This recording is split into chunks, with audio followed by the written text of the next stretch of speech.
This is Sam's story. The truth is, we all know a Sam. While listening, ask yourself, are you Sam? Let's begin. Sam had a fairly standard, poverty upbringing in a single mother household. It didn't matter to him because at the end of the day, he still had his mom by his side. Money, and especially not having enough, never really fazed him. There was more to life than just cash, and Sam realized this at 4 years old. Even before kindergarten. Never wanted riches or fortune, just to be happy. More on this later. Sam was a special kid. You see, Sam was naturally gifted in many areas. Musically gifted with the violin, excelled in academics, earning top marks. Despite his rather small size, dominated in athletics, and was always a leader, in the playground or classroom. Every teacher told his mom that Sam had a very bright future ahead of him. Unfortunately, Sam was also a yes man. Sam listened to and obeyed rules no matter what. Never coloring outside the lines. Staying safe in a bubble. Very obedient like a well-trained dog. So much potential but never followed his heart. Consequently, life eventually became stale and mundane. Yet never questioned if things could be different. Never probed deeper with a why. Just accepted the situation as it was. Things can't change, and he just wanted to be safe and stay comfortable. However, there was a flip side to his well-mannered ways. He was a dreamer. Always creative and mirrored the imagination of an innocent philosopher. Essentially, a deep thinker with so many passions in his heart. Sam was happiest when he was in front of people, entertaining them, proudly carrying around the nickname Class Clown during his school days. Sam knew, even from a young age, he was meant to be an entertainer or become a public figure. He loved being in a position of positive influence and being a role model for others. Yet the rules of society and family expectations made him think it was unattainable, impossible, and definitely not the correct route for him because it is too risky.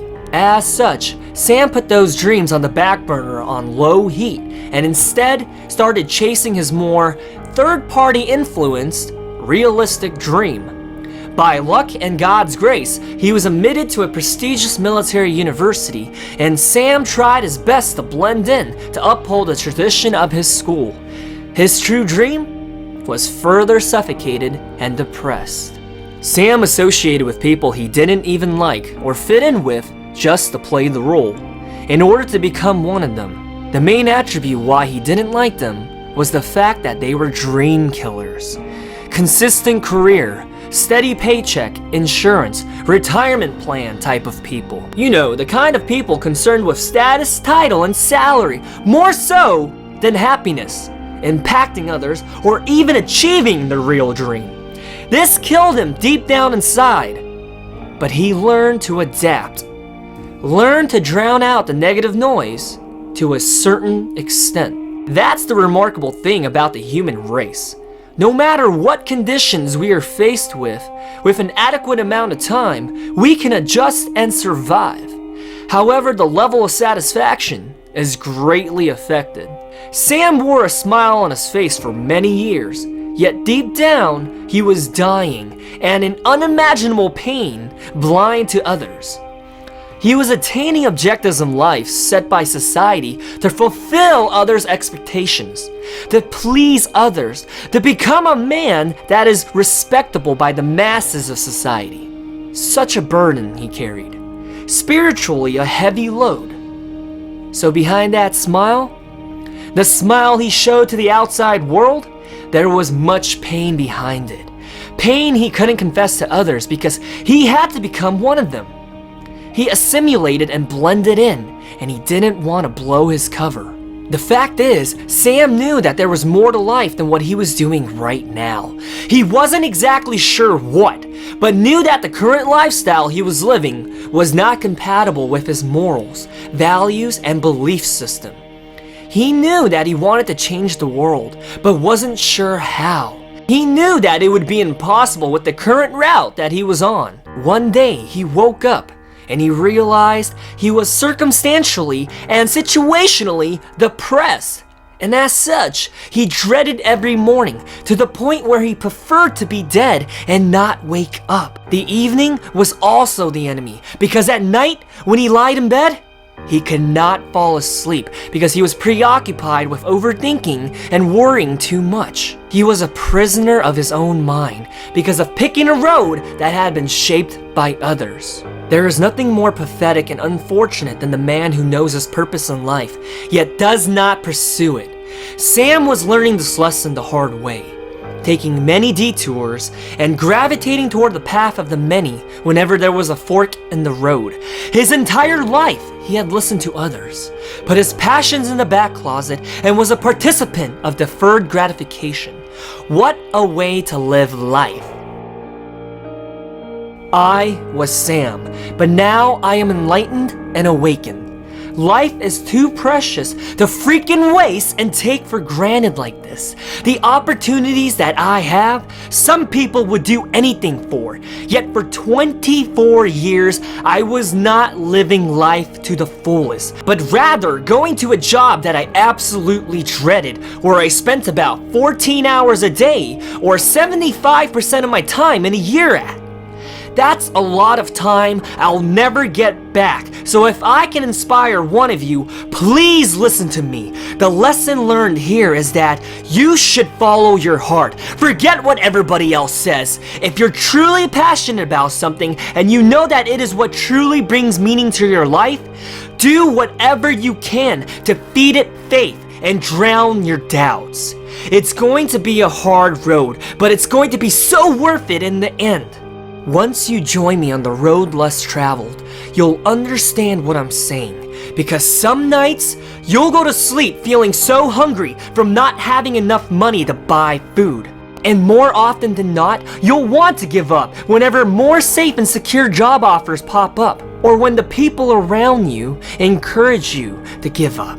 The temptations will be all around you to quit once you actually start chasing the life you always envisioned and know will bring you intrinsic peace with your heart. It's a dangerous road, guys. Following your heart is definitely not going to be easy. But what I need for you to grasp is that even when everybody around you tells you that you can't do it, you need to believe in yourself. Sometimes you will be the only one to have your back.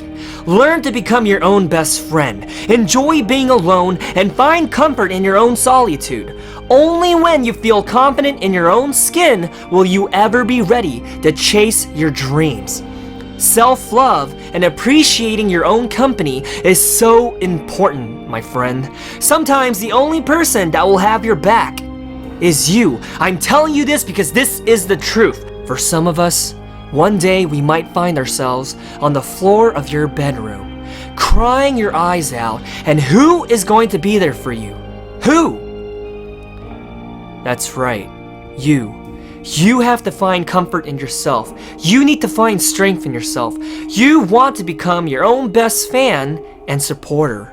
Anyways, only after leaving behind my own mentality and aged mindset of living life to fulfill others' expectations did I ever learn to finally breathe and realize that I was free. And being free is one of the most liberating and refreshing feelings in the world. And when you are free, you are one step closer to true inner happiness. Because when you're free, you can become the person you were meant to become. What a beautiful story, ready to unfold for you. If you make it to the end of this video, I want you to comment down below. Free your heart. Release your happiness. I'll say it again. Free your heart. Release your happiness. And I truly hope that this video helps some of you guys out. Actually, as a matter of fact, I know this video will help some people if you take it to heart. And with that said, 오늘은 여기까지만 끝낼게요. 다음 영상 만나요. 안녕.